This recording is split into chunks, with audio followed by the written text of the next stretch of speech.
Ha ricevuto una somma notevole per un'intervista televisiva? Sì. Ostilità. Ostilità? Forte ostilità. Vergogna, vergogna e vergogna. Disprezzo. Queste sono espressioni universali. Le persone manifestano le emozioni allo stesso modo, che siano casalinghe o terroristi.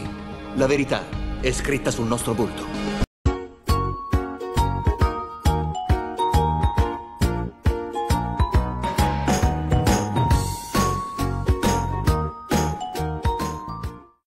Ciao a tutti amici, benvenuti a questo nuovo appuntamento con la Street Photography School. Oggi abbiamo aperto il video con una clip estratta dalla serie televisiva Lie to Me, perché oggi vogliamo parlare di emozioni e in particolar modo mi ha colpito l'ultima frase della clip in cui il protagonista dice: la verità è scritta nel volto.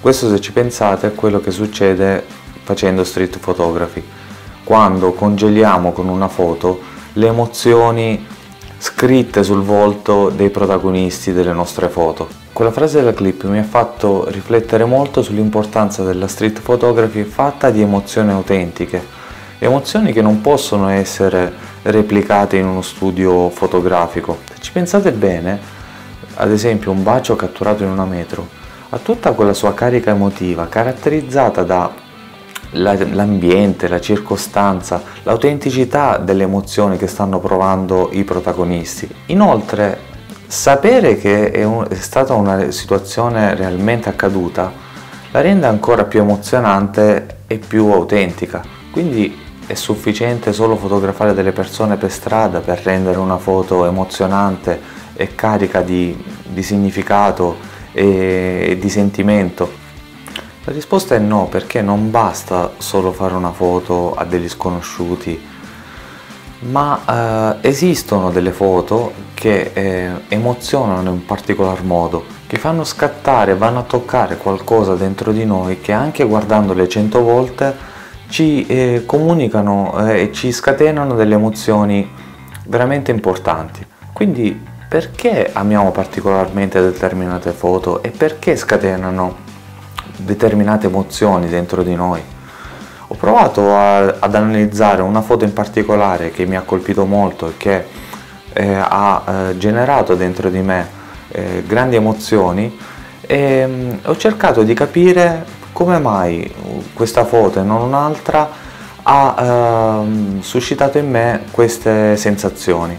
Ovviamente non è detto che una foto sia emozionante a prescindere.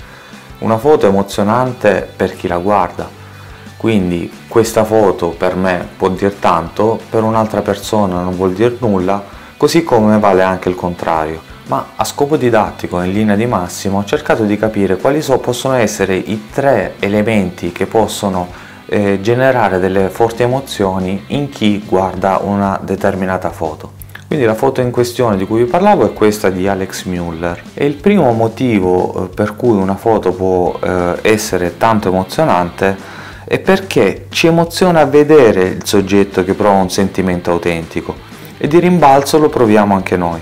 Quindi è già abbastanza chiaro vedere questo signore essere felice per una determinata situazione, in un determinato momento, e di conseguenza proviamo felicità quasi per quella persona che stiamo osservando, forse perché ci fa tenerezza per la sua età o per le semplici espressioni del viso che sta avendo in quel momento. Comunque questo può essere già un primo motivo per cui una foto ci può emozionare. L'altro motivo è che ci immedesimiamo nel soggetto e proviamo emozione pensando al nostro vissuto.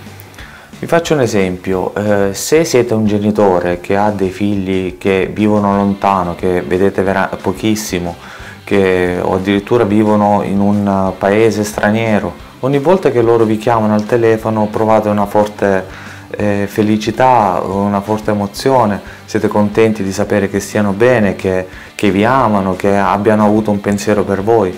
Quindi solo chi si trova in una situazione del genere può magari immedesimarsi in quella persona ritratta nella foto e provare una forte emozione guardandola.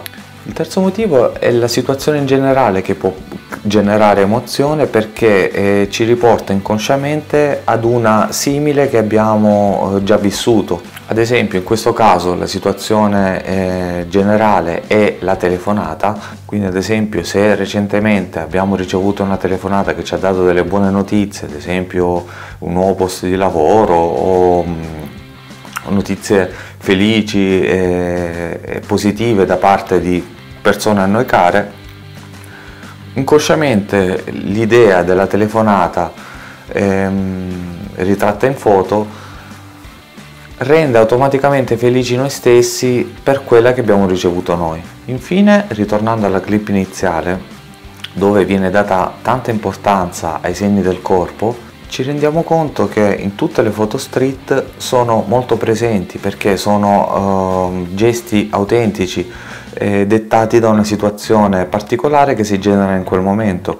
Ad esempio, sempre tornando alla foto del signore al telefono, vediamo alcuni elementi caratterizzanti che caricano ancora di più l'immagine, esaltando ancora di più l'emozione che sta provando questo signore. Ad esempio, guardate il pugno, guardate le pieghe degli occhi, guardate il sorriso, la bocca, insomma tutti elementi che amplificano l'emozione che sta vivendo questo signore al telefono. Quindi in definitiva abbiamo un po' analizzato cosa può essere che caratterizza a livello emozionale una foto. Prima di concludere il video volevo ringraziare tutti voi che continuate a seguire il nostro canale, che ha ormai superato la quota dei 4.000 iscritti, quindi vuol dire che c'è tanto interesse per le foto di street level photography, ma anche forse di questi tutorial. Fatemelo sapere nei commenti se questo tipo di tutorial possono interessarvi e se volete che continui a farli, e magari scrivetemi anche cosa ne pensate voi riguardo a come riuscire a generare emozione in una foto, quali possono essere gli elementi che secondo voi sono più importanti e che magari non abbiamo analizzato in questo video. Per ora è tutto ragazzi, vi aspetto al prossimo appuntamento col prossimo video e che dire, buona luce e buona street a tutti, ciao e a presto!